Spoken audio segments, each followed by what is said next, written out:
Morning. आज मैं आपके लिए कुछ टिप्स एंड ट्रिक्स लेके आया हूँ। देखिए, सोशल साइंस के चैप्टर के लिए देखते हैं। देखिए कुछ टिप। देखिए, सबसे पहले तो आपको जो यूपी बोर्ड के बारे में बता रहा हूँ मैं, तो यूपी बोर्ड में आपको सबसे पहले एनसीईआरटी बुक का यूज़ करना है सोशल साइंस का। अगर आप चाहते हैं तो आप ये फॉर्मूला आप सीबीएसई बोर्ड में भी यूज़ कर सकते हैं। एनसीईआरटी यूपी बोर्ड में जो चैप्टर रिड्यूस किए गए हैं वो मैं बताने जा रहा हूँ। जैसे कि आपका हिस्ट्री है। हिस्ट्री में आपका फर्स्ट, सेकंड और थर्ड चैप्टर आ रहा है, और जिसमें आपका 4 और 5 चैप्टर हटा दिया गया है। फर्स्ट, सेकंड, थर्ड चैप्टर है। सेकंड चैप्टर से 5 मार्क्स का वो आएगा, आपका मैप आएगा, ठीक है। और 5 मार्क्स का आपको मैप आएगा। और जो चैप्टर नंबर फर्स्ट और सेकंड है, इन दो चैप्टर से 9 मार्क्स के क्वेश्चंस बन सकते हैं, ठीक है।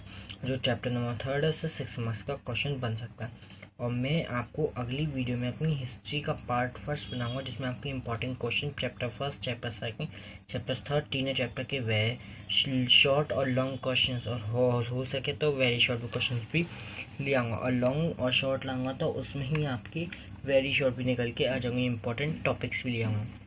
अब देखते हैं हम ज्योग्राफी। ज्योग्राफी में आपके ये चैप्टर्स आ रहे हैं, first, second, third, fourth, fifth, seven, ठीक है। फर्स्ट चैप्टर से लेके फोर्थ चैप्टर तक जो आपका आ रहा है 9 मार्क्स का आ रहा है। फिफ्थ और सेवन चैप्टर से आ रहा आपका 6 मार्क्स का आ रहा है। अभी आपको दिखाता हूँ मैं आपका ये मैप वर्क। देखिए, मैप वर्क आपका पहले चैप्टर से मैप वर्क आएगा, जिसमें सोइल्स के बारे में दिया गया होता है कि ब्लैक सॉइल कहाँ है। इस टाइप के क्वेश्चन आ सकते हैं। चैप्टर नंबर थर्ड से आएगा, जो कि वाटर वाला चैप्टर है, ठीक है ना। डैम्स का आ सकता है। और मैप वर्क में चौथा चैप्टर एग्रीकल्चर, राइस कहाँ वगैरह होता है, ये पे प्रीवियस से भी क्वेश्चन आए हैं। वीट का आया है। Map work chapter number fifth से आएगा, ठीक है। सेवन से आ सकता है पावर प्लांट का क्वेश्चन कि न्यूक्लियर पावर प्लांट क्या है, अलीगढ़ के नरोरा में है। ये इंपॉर्टेंट क्वेश्चन आपको बता दे रहा हूँ अभी से। सिविक्स में आपके देखिए 6 चैप्टर हैं, जिसमें फर्स्ट चैप्टर से लेके फोर्थ चैप्टर तक, first, second, third, fourth chapter आ रहे हैं। इसमें केवल 2 चैप्टर रिड्यूस किए गए, चैप्टर नंबर 5, चैप्टर नंबर 6, ठीक है।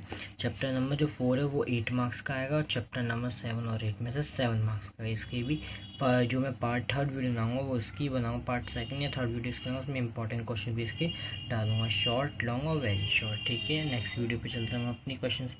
देखिए, नेक्स्ट है मेरा इकोनॉमिक्स। इकोनॉमिक्स में आपके 5 चैप्टर हैं। 5 में से आपका 1 चैप्टर हटा दिया है, मनी वाला, ठीक है। चैप्टर नंबर फर्स्ट और सेकंड में से 9 मार्क्स का, चैप्टर नंबर 4 और 5 में से 6 मार्क्स का। अब मैं आपको कुछ अपनी टिप्स देना चाह रहा हूँ, जिसके आप एसएसटी जैसे, सोशल साइंस जैसे कि आपको आप हार्ड समझते हैं, कैसे हम इसको समझे। देखिए, पहले आप समझने का तरीका, इसके आप एक ही टॉपिक को, जैसे कि इम्पोर्टेंट टॉपिक मैं आपको बताता हूँ, नॉन करप्शन मूवमेंट है, सिविल डिसोबीडियंस मूवमेंट है, हिस्ट्री का, ग्रेट डिप्रेशन, इनको आप अच्छे से पढ़ लीजिए इंग्लिश में पढ़ने के बाद उसका हिंदी में समझिए। हिंदी में समझने का उसको 2-3 बार पढ़ेंगे तो आपको अच्छे से समझ में आएगा। फिर उसको 3-4-5 दिन बाद रिवीजन करेंगे ना, तो आपको बहुत अच्छे से समझ में आएगा। उसी टिप्स के साथ मैं आगे बढ़ता हूँ अपनी, कि आप अपना कोर्स कंप्लीट कर लीजिएगा, रिवाइज कर लीजिएगा। Course complete your course the revise topic model.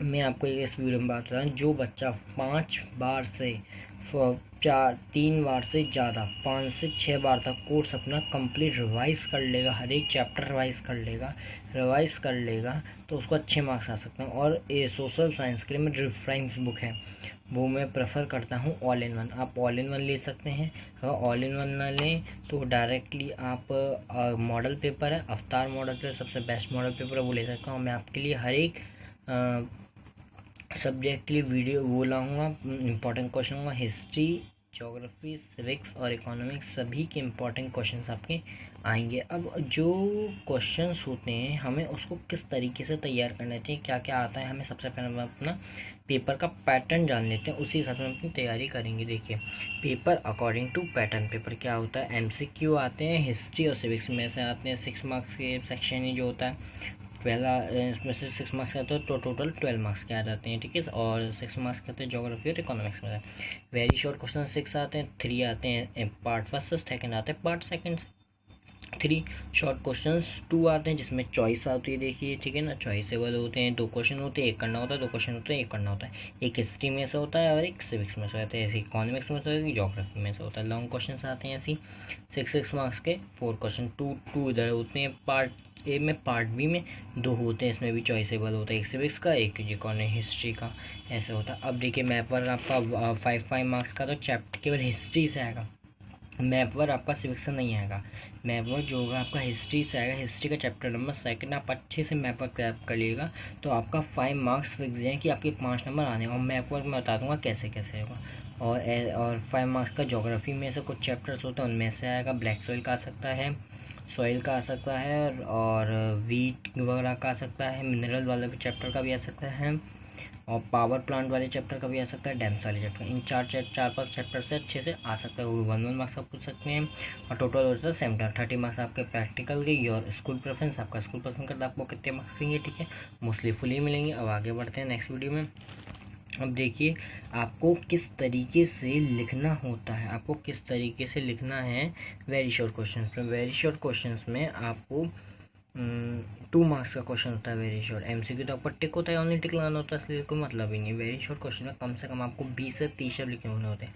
अगर उसमें कह देता है कि डेमोक्रेसी की मेरिट लिखे तो आप उसके 2 पॉइंट्स लिख सकते हो, तो आपको फुल मार्क्स मिल जाएंगे। शॉर्ट क्वेश्चन 3 मार्क्स का होता है, आपको हाफ पेज टू मतलब आधा पेज जो होता है, बोर्ड कॉपी का आधा पेज होता है, उससे ज़्यादा लगभग 1 पेज तक आप लिख सकते हैं। 1 पेज में 2-3 लाइन कम हो तो कोई दिक्कत नहीं है, 1 पेज लिखेंगे तो आपको फुल मार्क्स तो मिल ही जाने हैं। लॉन्ग क्वेश्चन तो 6 मार्क्स का, 6 मार्क्स के लॉन्ग क्वेश्चन में कंपल्सरी आप 2 पेज लिखते हैं तो आपको थोड़े बहुत मार्क्स मिल जाते हैं, लगभग 3 या 4 नंबर मिल जाते हैं। अगर आपकी राइटिंग बहुत सुंदर है, अगर सही तरीके से आपने की पॉइंट्स में लिखा, प्रेजेंटेशन बढ़िया है, तो आपको अगर आप 3 पेज तक 2.5-3 पेज तक लिख रहे हैं तो आपको अच्छे से मार्क्स मिल जाए। और मार्किंग स्कीम में क्वेश्चन होता है 3+3 में आता है, तो आपको full out of full marks मिल जाते हैं, ठीक है। अब आगे बढ़ते हैं। अब इसमें क्या क्या करना है, आपको जो बोर्ड कॉपीज़ होती हैं और अपनी कोशिश करनी है अपनी प्री बोर्ड से ही अपनी अच्छी राइटिंग लिखनी है, राइट और क्वेश्चंस एंड पॉइंट्स में लिखने हैं, हेडिंग्स में लिखने हैं, साथ में नीट एंड क्लीन राइटिंग में, कि आपको कि ऐसी राइटिंग लिखनी है कि टीचर को समझ में आ जाए। नेक्स्ट देखिए आपको क्या करना है, आपको पेपर सॉल्व करना है। आपको 2020 का पेपर सॉल्व करना है, सैम्पल पेपर जो भी यूपी बोर्ड का 2020 के पेपर 7 सेट आते हैं वो आपको सॉल्व करना है। 1 सेट में डाल चुका हूँ, अगर आप चाहें तो मैं 7 सेट के क्वेश्चन आंसर जो अगर मैं इंपॉर्टेंट क्वेश्चन डाल, जो बच्चा मेरे इंपॉर्टेंट क्वेश्चन भी कर लेगा वो बच्चा 70+ और या 80 या 90+ मार्क्स गेन कर सकता है। और ये नेक्स्ट पॉइंट लिखा है मैंने, if you have not answer the you then you write the answer according to sense. अगर आप लोग आंसर नहीं जानते हैं किसी भी क्वेश्चन का, यदि आपको उसका थोड़ा बहुत सेंस पता है, जैसे कि ग्रेट डिप्रेशन है तो ग्रेट डिप्रेशन में क्या क्या बातें हुई थी आपको थोड़ा बहुत भी पता है, तो वो एक 2-3 पैरा बना के आप लिख सकते हैं। 3 मार्क्स के अकॉर्डिंग 6 मार्क्स के अकॉर्डिंग आप लिख सकते हैं। मैंने आपके मार्क्स के अकॉर्डिंग बता दिया कि आपको कितना पेज लिखना है। अगर आप 1 पेज लिखेंगे 6 मार्क्स के लॉन्ग क्वेश्चन में तो आपको 2 या 2.5 नंबर मिलेगा। अगर आप 3 पेज लिखेंगे तो आपको 5.5 या 6 नंबर मिलेंगे, जिसकी राइटिंग अच्छी होगी तो उससे तो वैसे ही मार्क्स अच्छे मिल ही जाते हैं। फिर मैं नेक्स्ट पॉइंट का है, if you are got 90 marks to ever to give the board copy. यदि आप 90% मार्क्स पाना चाहते हैं बोर्ड में, ठीक है ना, तो आपको टू गिव बोर्ड कॉपीज़ में आपको बेस्ट प्रेजेंटेशन देनी होगी। मैंने तो बोर्ड कॉपीज़ लिखा है, अगर आप चाहते हैं अच्छे मार्क्स तो आप प्री बोर्ड कॉपी से ही अपना प्रेजेंटेशन बेस्ट कर लीजिए। प्रेजेंटेशन का बेस्ट प्रेजेंटेशन का मतलब मैंने इधर बताया होता क्रिएटिविटी। क्रिएटिविटी क्या होती है प्रेजेंटेशन, अब देखते हैं बेस्ट प्रेजेंटेशन क्या होती है। देखिए बेस्ट प्रेजेंटेशन होती है कि आपकी राइटिंग सुंदर और साफ हो, नीट एंड क्लीन हो एंड राइटिंग विच जिसमें आर रीडेबल टू एग्जामिनर। जो अभी एग्जामिनर कॉपी चेक करते हैं वो क्या हो सके, वो आसानी से एबल में सक्षम हो पढ़ना। आपकी राइटिंग ऐसी लिखी है कि साफ लिखी है, थी ग्रेट डिप्रेशन आपने साफ लिखा है कि एस कहीं लिख रहा है कि आर कहीं लिख रहा है, ऐसे नहीं होना चाहिए।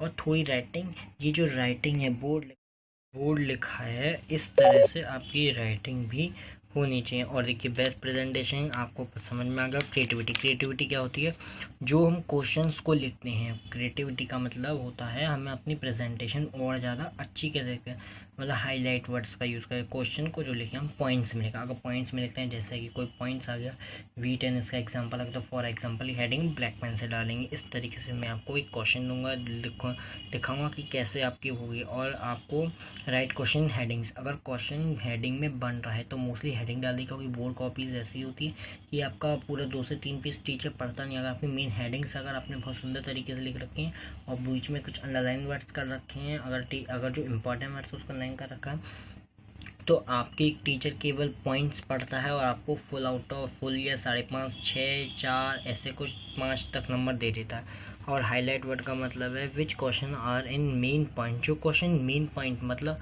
जो मुख्य बिंदु होते हैं, जैसे कि किसी चैप्टर के राइटर का नेम है तो आप वो ब्लैक पेन से यूज़ कर सकते हैं। ग्रेट डिप्रेशन में क्या डेट हुई थी वो आप ब्लैक पेन से यूज़ कर सकते हैं। क्या उसमें कोई प्रोफेसर कोई ऐसी बात अनोखी हो जो मेन हो, जो उसको आप से यूज़ कर सकते हो। और कौन सी यूज़ करना, ब्लैक पेन का। अगर आप ब्लैक पेन का यूज़ नहीं कर रहे होते, डेट को ब्लैक पेन से नहीं कर रहे हैं, तो आप उसको ब्लैक पेन से अंडरलाइन कर दें जिससे कि टीचर के नज़र में आ जाए। और ये किस केस में करना है, लॉन्ग क्वेश्चन में। शॉर्ट वेरी शॉर्ट क्वेश्चन में आप ऐसे कर सकते हैं। जर्मनी का क्वेश्चन आया था, जर्मनी यूनिफाइड कब हुई थी, जो डेट होती है उसकी 1966 वाली वो, और डैश करके वाली डेट लिख दीजिए, और किसके द्वारा हुई थी, बाय हाउ मच कैसे हुई थी, कैसे हुई थी, तो उसका जो नाम लिखेंगे किसके द्वारा हुई थी, तो उस पर्सन का नाम आप ब्लैक से लिख सकते हैं इस तरीके से। Thank you and subscribe my channel, share our friends, please share our friend to support the important. Next video में मैं आपको इसके important question. Thank you, subscribe my channel.